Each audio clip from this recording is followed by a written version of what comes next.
നമസ്കാരം. ഇന്ന് ജനുവരി 22 മൺഡേ. നമ്മുടെ വീക്ക് 7 ഗൈഡ് ലൈനിലേക്ക് സ്വാഗതം. ഇന്ന് ഞാൻ പരിചയപ്പെടുത്താൻ പോകുന്നത് ഒരു ഇന്ത്യൻ സൂപ്പർ ഫുഡിനെ പറ്റിയിട്ടാണ്. ഈ സൂപ്പർ ഫുഡിൽ ഇല്ലാത്ത ഘടകങ്ങളൊന്നും തന്നെയില്ല.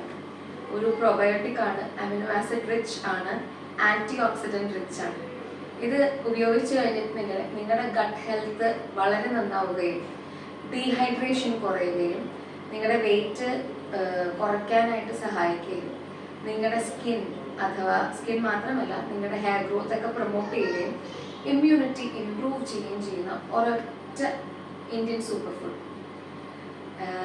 നമ്മൾ മലയാളികൾ അറ്റ്ലീസ്റ്റ് ഒരു കൊല്ലവർഷത്തിൽ ഒരിക്കലെങ്കിലും ഈ ഒരു വസ്തുവിനെ പറ്റി വളരെയധികം അഡ്വർടൈസ്മെന്റ്സ് കാണുകയും പലരും ഒരു അറ്റ്ലീസ്റ്റ് ഒരു 10 ദിവസം ഇത് ട്രൈ ചെയ്യുകയും ചെയ്യാറുണ്ട്.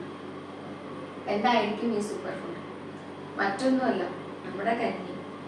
അത്രയേ ഉള്ളൂ.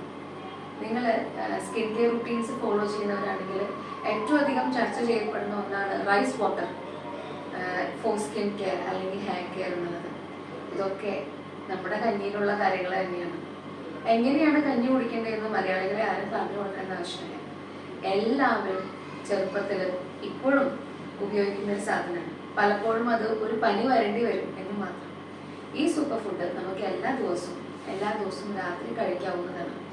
എങ്ങനെയാണത് കഴിക്കേണ്ടതെന്ന് ഞാൻ നിങ്ങൾക്ക് ഒരിക്കലും പറഞ്ഞു തരില്ല. നിങ്ങളുടെ വീടുകളിൽ എങ്ങനെയാണോ തനതായിട്ട് അത് പ്രിപ്പയർ ചെയ്യുന്നത്, അത് ഓരോ സ്ഥലത്തും ഓരോ പോലെയാണ്. നിങ്ങളുടെ കാലാവസ്ഥ, നിങ്ങൾ ജീവിച്ചിരുന്നൊരു പരിതസ്ഥിതി വെച്ചിട്ട് കഞ്ഞി ഉണ്ടാക്കുന്ന റെസിപ്പീസ് ഒരുപാട് വ്യത്യാസങ്ങളുണ്ട്. നിങ്ങളുടെ വീടുകളിൽ എങ്ങനെയാണോ അത് ഉപയോഗിച്ചിരുന്നത് അതുപോലെ ഉപയോഗിക്കുക. അത് ചിലപ്പോൾ നീട്ട് കഴിക്കുന്നതായിരിക്കാം, പയറ് കൂട്ടി കഴിക്കുന്നതാണ്, എന്താണെങ്കിൽ തന്നെ അത് ഫോളോ ചെയ്യുക. അതാണ് ഈ പ്രസ്തുത ഗൈഡ് ലൈനിന്റെ പാർട്ട് 1. രണ്ടാമത്തത് വളരെ സിമ്പിൾ എന്ന് തോന്നുന്ന ഒരു കാര്യമാണ്. നമ്മുടെ വീടുകളിലെ പ്ലാസ്റ്റിക് ഉപയോഗം. കുടിക്കുന്ന വെള്ളത്തിന്റെ കുപ്പി മുതൽ കുട്ടികൾ സ്കൂളിൽ കൊണ്ടുപോകുന്ന ലഞ്ച് ബോക്സ്, നമ്മൾ ഭക്ഷണം സ്റ്റോർ ചെയ്യാൻ യൂസ് ചെയ്യുന്നത് എല്ലാം പ്ലാസ്റ്റിക് ആണ്. നമ്മൾ പലപ്പോഴും കണ്ടിട്ടുണ്ട് പ്രോഡക്ട്സിൽ BPA ഫ്രീ എന്നുള്ളത്. എന്താണ് ഈ BPA ഫ്രീ എന്നാരും അന്വേഷിച്ചു പോയിട്ടില്ല. ഇതാണ് BPA.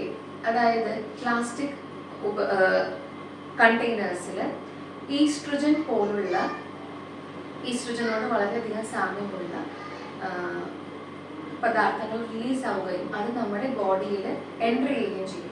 അതുകൊണ്ട് തന്നെ നമ്മുടെ ഹോർമോൺ ഇംബാലൻസിന് വളരെ ഇമ്പോർട്ടൻ്റ് ആയിട്ടുള്ള ഒരു ഘടകം നമ്മുടെ പ്ലാസ്റ്റിക് ഉപയോഗമാണ്.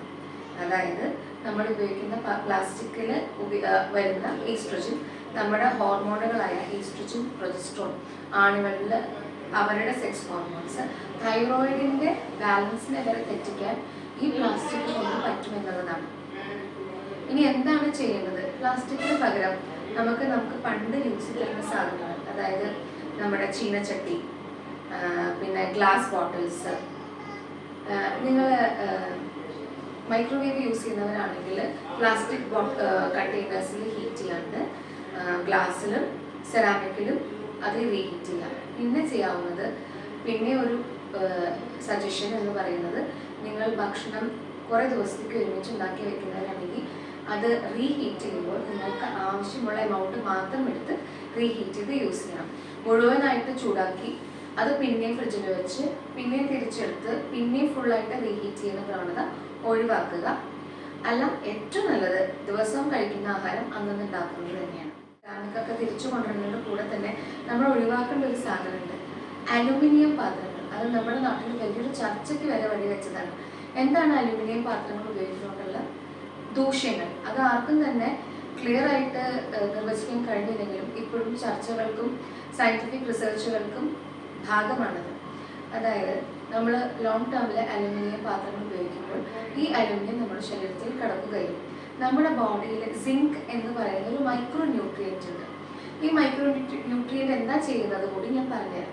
ഈ സിങ്ക് ആണ് ഇൻസുലിൻ നമ്മുടെ സെല്ലുകളിലേക്ക് ബന്ധിപ്പിക്കുന്നതിന് വലിയൊരു മേജർ ഷെയർ വർക്ക് ചെയ്യുന്നത്. അപ്പോൾ ഈ അലുമിനിയം നമ്മുടെ ബോഡിയിൽ എൻ്റർ ചെയ്യുമ്പോൾ ഈ അലുമിനിയം നമ്മുടെ സിങ്കിനെ റീപ്ലേസ് ചെയ്യും.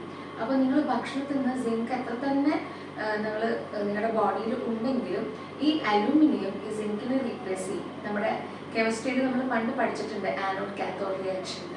അപ്പോൾ ഈ സിങ്ക് റീപ്ലേസ് ചെയ്ത് അലുമിനിയം വരുമ്പോൾ ഈ സിങ്ക് ഇല്ലാത്ത കാരണം ഇൻസുലിന് നമ്മുടെ സെല്ലുകളിലേക്ക് ബൈൻഡ് ചെയ്യാൻ പറ്റാതാവുകയും ഇൻസുലിൻ റെസിസ്റ്റൻസിനും അതുവഴി ടൈപ്പ് 2 ഡയബറ്റീസിനും കാരണമാകും.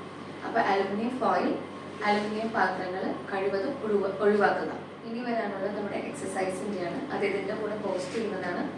എല്ലാവർക്കും നല്ലൊരു വീക്ക് ആശംസിക്കുന്നു. നമസ്കാരം.